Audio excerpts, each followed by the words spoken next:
All right, are you Donnie Smith? Yes, ma'am. This is cause number 26 DCCR 0072. Mr. Smith was previously in court, entered a plea of guilty to, just like that, to the second-degree felony offense of assault on a peace officer.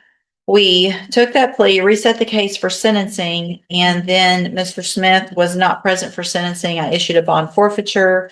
The pre-sentence report was already done, and he was arrested, and we're back here now. And so I guess a couple of questions. One, Mr. Coleman, is the state still ready to proceed and go forward with sentencing? We are, Judge, with the understanding that there is no agreement to the type or the length of probation. Correct. And so the agreement was for a probation, but not agreed as to whether it was a deferred or a straight probation and the length of time on that probation.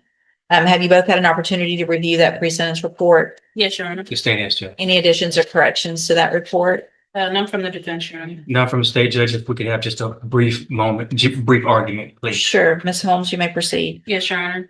And looking at the PSR report, it appears that all of the current pending matters all occurred on the same day, which is out of character, obviously, for Mr. Smith, who has no previous criminal history. He had no previous juvenile history. And so on this day, he was experiencing, he has been diagnosed with a few mental health situations such as bipolar disorder, ADHD. And I think a part of that is why he acted out on this particular day. He is aware that his actions have brought him here, and he is remorseful, and he knows that if given the opportunity on probation, he will abide by the rules and do what needs to be done to successfully complete probation. It's also important to see that they evaluated him at a low risk level, which means they feel that he is a probationer that would benefit from specialized programs with probation, as well as with the mental health services, and they don't feel that he would likely reoffend or be an issue on probation. So I believe that's very important for the court to see. Your Honor, we are asking that due to his lack of criminal history, that he be afforded the opportunity to be placed on deferred probation to show that he can abide by the rules. Obviously, we will be requesting that he be placed on a mental health caseload as well, to aid with that. And also he wants to get his GED. As the court can see, Mr. Smith has an 8th grade education and did not go to high school. And he does want to get his education and get his GED so that he can have gainful employment and help to provide for his family. And Your Honor, we are asking for deferred probation. The length of time, obviously, whatever the court deems necessary, but we do believe that deferred is the best for this situation. Why didn't you come to court for sentencing? I didn't have no transportation at the time, and I was sick. Did you call your I bondsman? called the bondsman. They said there was nothing they could do about it. I tried to get a hold of my lawyer, and she didn't answer. And I called the courthouse, and they said just try to come in later on that day. And I had no transportation. I have transportation now, though.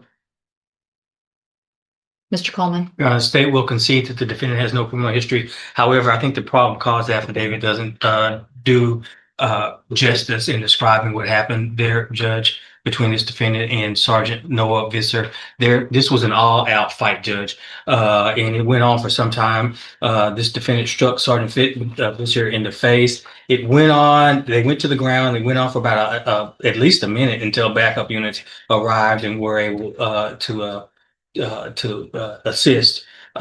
It's regrettable that I could not get Sergeant Visser here today so that I can enter into evidence and play for you the video of that incident. I suspect that the court would would find it very probative as to what you would do. But it was an all-out fight, not like one of these deals where they're just wrestling and tussling and somebody kicks somebody or somebody elbows somebody. This was an all-out fight, Judge.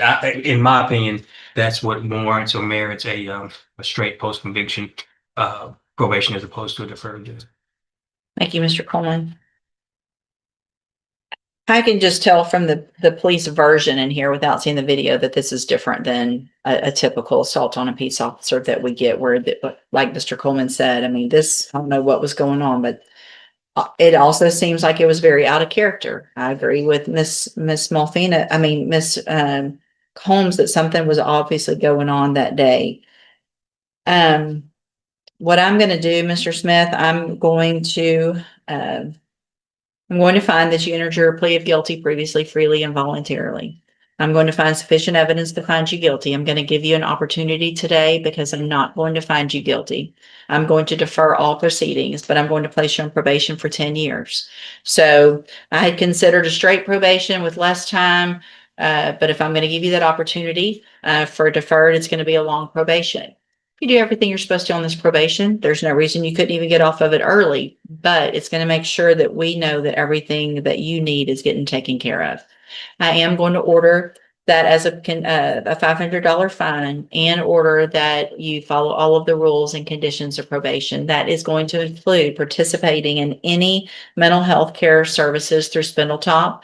If they say you have to do something, even if you don't think you need it, it is now part of your probation. So you're required, if it's medication, if it's counseling, whatever. In addition, I'm going to order that you get your GED. I'm glad that you want to do that. It's not going to be easy since you stopped school so early, but it's still possible. You can do it. And now you're going to be required to do it because it helps everybody if you do that. So I'm going to order that you start that process within 45 days of today. So you don't get to wait and say, well, I've got 10 years to get my GED. I want you to get that GED because it's only going to help you do better in life. If you do everything you're supposed to in this case, this is the best opportunity of your life today to make some real big decisions that change your life because you don't have a felony conviction on your record. And if you're successful, the case will be dismissed at the end. You'll never have a felony conviction. That's cool. The other side, it's great because having a felony conviction changes everything. You can't get certain jobs. You can't live certain places. You can't vote. You can't have a firearm. I mean, the list is long on how bad having a felony conviction is. So you've got that opportunity today. If you violate any condition of probation, then you'll be back in here on a motion to revoke your probation. You can be found guilty, which means you'll get the felony conviction. And then I can send you to prison anywhere in that length of time of the punishment range, which is between 2 years and up to 20 years in prison. Do you understand? I'm handing you the trial court certification that shows this was an agreement that I followed. And so you've waived your right to appeal. Also, I'm sorry. On this. Let me see the trial court certification. I just need to change the date. I'm going to handwrite it because that's from the other one. Also, I am making a finding. There was a previous bond forfeiture in this case dated April 28th of 2026. All right, you can go back with the bailiff. Good luck. Well, here, let me hold on. There you go.